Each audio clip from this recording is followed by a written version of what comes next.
ये दरवाजा रोल जी। एक मुहिम थी जी आज से साल पहले की ऑर्गेनिक फार्मिंग, लेकिन ये एक जो ऑर्गेनिक फार्मिंग है उसके बारे में आपके कुछ विचार? देखिए, ऑर्गेनिक फार्मिंग का जो है शुरुआत तब हुई जब हमें जो है खासकर जब फूड्स में एडल्ट्रेशन मिलने लगी, पेस्टिसाइड वगैरह का जब ज़्यादा बढ़ गया, उसी कारण से जो है कई अलग तरह की जो है साइड इफेक्ट्स आने लगे बॉडी में।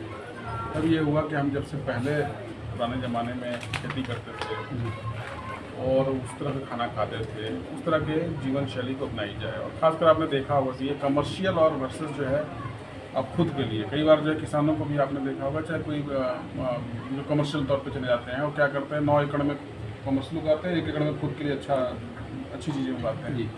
तो वो उस तरह से जो है माइंडसेट आपको पता ही है कि कई बार जो है मतलब कि होता है। लेकिन जो है कोशिश ये रहनी चाहिए कि हर घर में जो है एक तरह से ऑर्गेनिक चीज़ें पहुँचे और किफ़ायती दाम पे पहुँचे।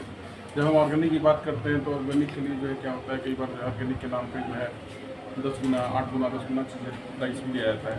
मैंने यहाँ चेक किया, यहाँ पर करीब जो है 1.5 से मैक्सिमम टाइम बता रहे हैं प्राइस है। तो एक वेल विद इन रीच है लोगों के, और कोशिश होनी चाहिए लोगों की कि ऑर्गेनिक खाएं। ऑर्गेनिक से ही जो है अब स्वास्थ्य आगे ठीक हो सकता है। अदरवाइज हम देख रहे हैं जितने भी मैं पहले हेल्थ डिपार्टमेंट में था, तो वहाँ पर मैंने देखा कि जितने भी पहले NCD जो डिजीज़ होते थे, तो पहले तो कम्युनिकेबल डिजीज़ होते थे वो ज़्यादा अफेक्ट करते थे लोगों को, संक्रामक बीमारी जो थी। पर गैर संक्रामक बीमारियाँ बढ़ने लगी, स्ट्रेस वगैरह हो गया, फिर आपको स्ट्रोक्स आने लगे, फिर हार्ट अटैक, ये सब चीज़ें बढ़ गई। कारण भी यही है कि हम क्या खा रहे हैं।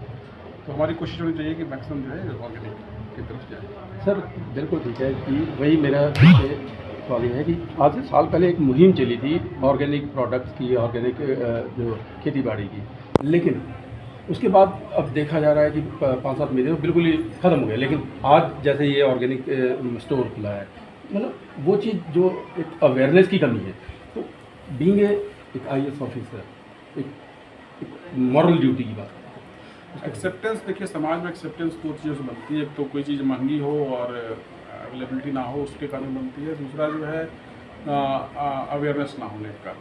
तो आप बिल्कुल सही बोल रहे हैं। जो मेरा रोल है वो एज कमिश्नर अभी MC, मैं डिफरेंट रोल में काम करता हूँ। जैसे मैंने पहले बताया कि मैं हेल्थ डिपार्टमेंट में था, तो हेल्थ डिपार्टमेंट में हमने बहुत कोशिश की थी कि इसको जो है बढ़ावा मिले। और ऑर्गेनिक का जो है मतलब 5-6 सालों से चल रहा है और अच्छा ऑर्गेनिक सेक्टर बहुत अच्छा ग्रो कर रहा है। मैं ये नहीं कहूँगा कि वो नहीं कर रहा है। आप उठा के देख लें, उनके जो है सेल्स देख लें उठा के, और हर चीज़ उठा के देखें, तो लोगों में अवेयरनेस आ रही है। कोई अवेयरनेस धीरे धीरे आती है, लेकिन लोग अवेयर हैं। हाँ, जैसे कि हम चंडीगढ़ में हैं, तो हरियाणा, पंजाब, हिमाचल, ये तीनों स्टेट जो कवर करते हैं, कहीं ना कहीं टच कर रहे हैं, तो जो फार्मर्स हैं उनको क्या अपील करें? फार्मर्स से मेरी यही अपील होगी कि जो है ऑर्गेनिक की तरफ जाएं। और जो चीज़ें हैं ऑर्गेनिक भी आजकल अच्छा मुनाफा दे रहा है। ऐसा नहीं है कि जो है पहले की तरह जो है केवल कि कमर्शियल क्रॉप्स की तरफ जाके जो है मुनाफा कमाया जा सकता था। तो जब सर्टिफिकेशन लें, सर्टिफाइड एजेंसीज हैं बहुत सारी, जो है गवर्नमेंट की एजेंसीज हैं, इंटरनेशनल एजेंसीज हैं, वहाँ से सर्टिफाइड हो गया, तो आपका जो है जो ऑर्गेनिक में जो प्रॉफिटेबिलिटी है वो भी आ जाएगी। और लोग उसको अगर अपनाते हैं तो लोगों का सेहत भी एक तरह से अच्छा रहेगा। सिटी ब्यूटीफुल के लिए, ब्यूटीफुल पर्सनल के लिए, पीपल्स के लिए यहाँ रहते हैं, क्या मैसेज देना चाहते हैं सर आप? मैसेज यही है कि आप जो है जो खाएं सही खाएं। ईट राइट का भी कॉन्सेप्ट चला हुआ है, आपने देखा होगा मुहिम चली थी कि ईट राइट, हम क्या खा रहे हैं इस पर ध्यान देना चाहिए। और क्योंकि जो भी पर्सन है, हम लोग हैं, आप लोग हैं, सब लोग हैं, किस लिए यहाँ दौड़ भाग कर रहे हैं, जनरली यही इसलिए 2 रोटी सुबह और शाम में मिले, और वही जब सही नहीं मिलेगा तो फिर तो मतलब कुछ रह नहीं जाता। इसलिए सबसे मेरी अपील यही है कि ईट राइट कॉन्सेप्ट को अपनाएं और ऑर्गेनिक की तरफ अपना रुझान दें। आज इस स्टोर में है, स्टोर में आपने बहुत से सारे प्रोडक्ट जो ऑर्गेनिक दिखाई दिए, तो मच बेटर आपको जो बाहर मार्केट में 11 ऑर्गेनिक है, तो उनसे कितना डिफरेंस आपको मिलता है? और देखिए, मैंने तो बहुत ज़्यादा जो है मैं ख़रीदारी करता नहीं, घर में तो जो है हमारी मैडम ही करती है, इसलिए मुझे बहुत ज़्यादा प्राइस का पता नहीं है। लेकिन जहाँ तक मुझे पता है कि 2-4 स्टोर्स में गया हूँ जो बहुत महंगे हाई एंड के स्टोर्स हैं, वहाँ पे 8 गुना 10 गुना प्राइस है चीज़ों का, और यहाँ पे मैंने जाकर देखा कि 1.5 से 2 गुना है। तो वेल रिजनेबल प्राइस का। ठीक है, thank you sir. Thank you sir, thank you. Sir पहले अपना नाम और पूरा परिचय दे दीजिएगा प्राइस स्टोर के बारे में। मेरा नाम रोहित गुप्ता है और हमारी जो ये स्टोर है ये 34 सेक्टर में है चंडीगढ़ में। और इस स्टोर का आज हम उद्घाटन किया हमने। ये ऑर्गेनिक स्टोर जो है, तो जो हमारी कंपनी के जो है उसकी जो मेन पेरेंट कंपनी का नाम सर्वेश्वर फूड्स लिमिटेड है, जो कि सर्वेश्वर एक फैमिली ओन्ड बिजनेस था, जो कि 1890 में मेरे ग्रेट ग्रैंडफादर ने शुरू किया था। तो मैं चौथी पीढ़ी में हूँ उसमें। और हमारा 47 से पहले J&K में, जम्मू में भी बिज़नेस था, कश्मीर में भी था। तो जम्मू जो है विंटर कैपिटल है जम्मू कश्मीर की, और कश्मीर जो है समर कैपिटल है। उसके बाद हमारे ग्रैंडफादर ने फर्स्ट राइस मिल लगाई थी जम्मू में 1950s में। पर चूँकि पहले J&K से काफ़ी आइटम्स बैन थी बाहर जाना, क्योंकि उस समय की चल रही थी, जो कि वाजपेयी गवर्नमेंट ने 2003 के लगभग इसको पार्लियामेंट में ओपन किया। उसके बाद ये सेक्टर हमारा वहाँ पर काफ़ी, जो हिमालयन स्टेट है ये, वहाँ के जो जितने भी प्रोडक्ट्स हैं बहुत ही प्राकृतिक उससे मिले हुए हैं, जड़ी बूटियों से। जो चिनाब का पानी आता है उसमें जो प्रोडक्ट्स बनते हैं उसकी काफ़ी ज़्यादा पहले से ही बहुत मशहूर थी। जम्मू की बासमती, जम्मू के राजमा, और हमारे वहाँ कश्मीर का सैफरान, कश्मीर का अखरोट, या कश्मीर का बादाम, या कश्मीरी मिर्च हो गई। तो ये चीज़ें वर्ल्ड फेमस थी।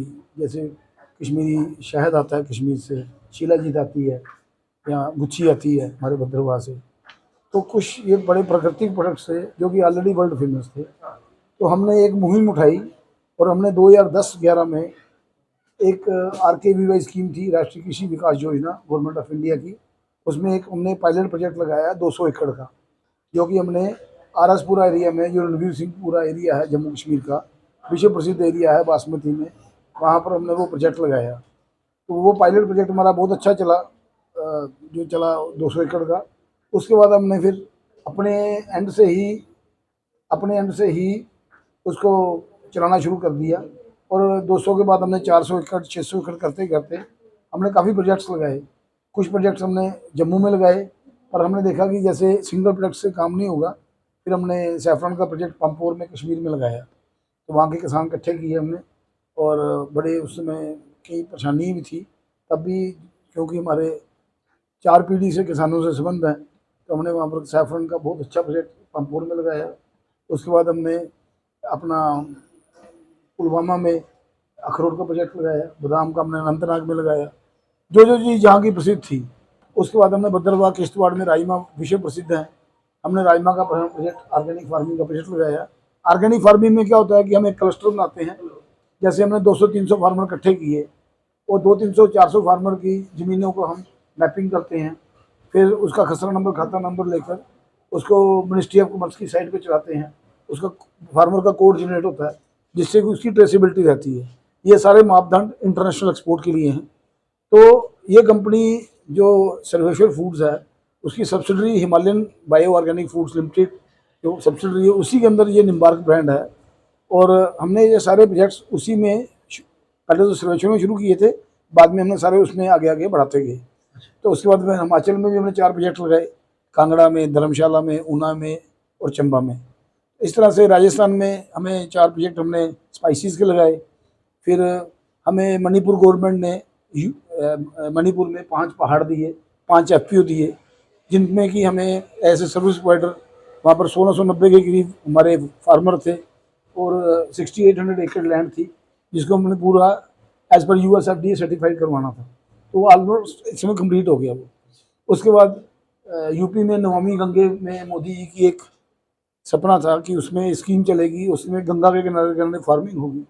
उसमें भी हमारी कंपनी को 50 से ज़्यादा प्रोजेक्ट्स मिले, जिस पर हम काम कर रहे हैं। प्रोजेक्ट्स की बात करें, प्रोजेक्ट्स तो बहुत लगे हैं और लगते भी आ रहे हैं। बात करते हैं ऑर्गेनिक जो प्रोडक्ट की रिटेल आउटलेट, जो कि बहुत कम है, क्योंकि जो विदेशी या हम नॉन ऑर्गेनिक जो स्टोर्स कहते हैं वो तो भरमार है। तो ऑर्गेनिक जो प्रोडक्ट के आउटलेट बहुत कम है। उसके बारे में बताइए, आपकी जो चेन है, जो प्रोडक्ट चेन है, या आपके जो प्रोडक्ट जो आप प्रोजेक्ट लगा रहे हैं, उनके कितने आउटलेट हैं, वो थोड़ा ब्रीफ कीजिए। तो ऐसा है कि ऑर्गेनिक में अगर आपको पूरी चेन चलानी है ऑर्गेनिक के अंदर, तो आपको कम से कम उसके अंदर स्टोर के लिए तो आपको कई सैकड़ों प्रोडक्ट्स चाहिए। हमारा जो मेन जो अपना पेरेंटल काम था बासमती का, उसको बढ़ाते बढ़ाते हमने उसमें और भी हमने उसमें जो प्रोजेक्ट है वो चलाते गए। तो हमने पहला स्टोर जो जम्मू में खोला था, तो उस पहले स्टोर के बाद हमने जो नेक्स्ट स्टोर एक जम्मू एयरपोर्ट पे खोला, फिर हमने दिल्ली नेशनल हाईवे पर बनाया, फिर हमने कश्मीर में स्टोर बनाया जवाहर नगर और राजबाग के बीच, और उसके बाद हमारा स्टोर जो है चंडीगढ़ में भी आया है। और इसके अलावा हमारे पहले सर्वेश्वर के स्टोर थे, वहाँ भी हमने निम्बार्क के नाम से प्रोडक्ट्स बेचना शुरू किया। नॉर्थ इंडिया की बात करें तो कितने अपने आउटलेट हैं निम्बार्क के नाम? निम्बार्क के नाम के नॉर्थ इंडिया में 6 आउटलेट हैं। ये 6वां आउटलेट है जो हम खोल रहे हैं।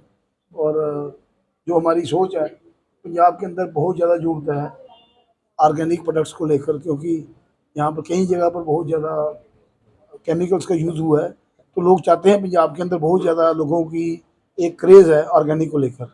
मैंने देखा लुधियाना से लोग, चंडीगढ़ से लोग, या अमृतसर से लोग हमारे जम्मू से माल मंगवाते हैं। तो हमने उनकी लिए, उनकी सेवा में यहीं पर हमने स्टोर खोल दिया, ताकि जो हमारे क्लाइंट्स यहाँ से हैं, काफ़ी बड़ी मात्रा में क्लाइंट्स हैं जो कि चंडीगढ़ में, आपके पंचकुला में, मोहाली में, लुधियाना में या अमृतसर में, काफ़ी ज़्यादा जो जम्मू से हम भेजते हैं उनको सामान। तो यहाँ पर प्रोडक्ट्स जैसे ये खुल गया है, तो मेरी ये है कि हम पंजाब के अंदर आने वाले टाइम में अच्छे नंबर ऑफ़ स्टोर्स खोलेंगे। और जो हमारे खुद के प्रोजेक्ट्स हैं, प्रोजेक्ट्स से ये होता है कि अपनी ट्रेसेबिलिटी रहती है पूरी।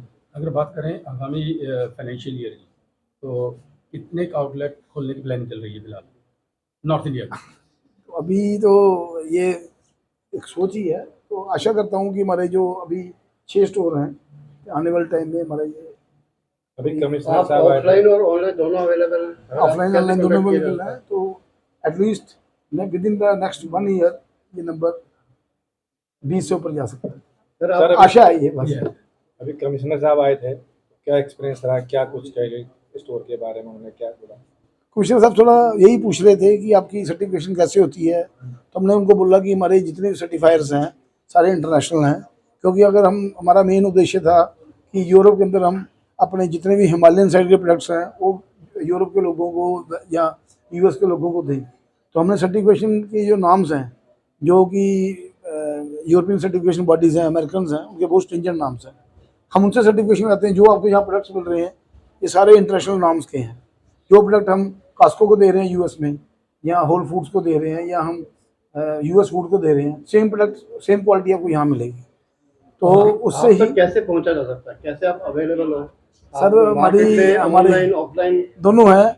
हमारी खुद की वेबसाइट है nimbarkfoods.com के नाम से, उससे भी आप पेमेंट गेट पे वहाँ से भी ले सकते हैं। हम ब्लिंकिट पे हैं, अमेजोन पे हैं, वो सारे चैनल्स। सर, अगर बात करें ऑर्गेनिक प्रोडक्ट्स की, तो पोस्टिंग जो नॉर्मल प्रोडक्ट है उससे काफ़ी ज़्यादा होती है। तो ये स्टोर जैसे नया खुल रहा है, तो कस्टमर्स के लिए कोई स्कीम वगैरह या कुछ एक्चुअली हमारा क्या है अट्रैक्ट कि करने के लिए कैसे? हमारा क्या है कि हमें आज 15 साल हो गए ऑर्गेनिक करते हैं। तो हम B2B में काफ़ी बड़ा काम करते हैं। कई बड़े बड़े ब्रांड हैं इंडिया के जिनको हम माल देते हैं, जो कि आगे मतलब कि मल्टीनेशनल ब्रांड्स हैं। तो हम चाहते हैं कि जो हमारे देश की जनता है उनको हम बड़े एक उचित दाम में, मल्टीपल दाम में नहीं, जैसे कमिश्नर साहब ने बोला हाई एंड स्टोर पे कई गुना के दाम होते हैं, 7 गुना 8 गुना। हाँ, तो हम चाहते हैं कि रिजनेबल प्राइस पे लोगों को हम ऑर्गेनिक की तरफ बढ़ाएं, और बड़े मिनिमम बजट पे वो नॉर्मल प्रोडक्ट से ऑर्गेनिक प्रोडक्ट पे शिफ्ट हो, ताकि उनके आने वाली पीढ़ी, जो उनके बच्चे हैं, बीमारियों से बचें। जो आज इतना कैंसर हो रहा है, या इतनी बीमारी हो रही है लोगों को, टीबी हो रहा है, कैंसर हो रहा है, हार्ट डिजीज़ हो रही हैं, तो उसके अंदर ये बहुत आवश्यक है कि आप जैविक खेती बाड़ी से उगाए हुए प्रोडक्ट खाएँ। ठीक है। Thank you. Thank you.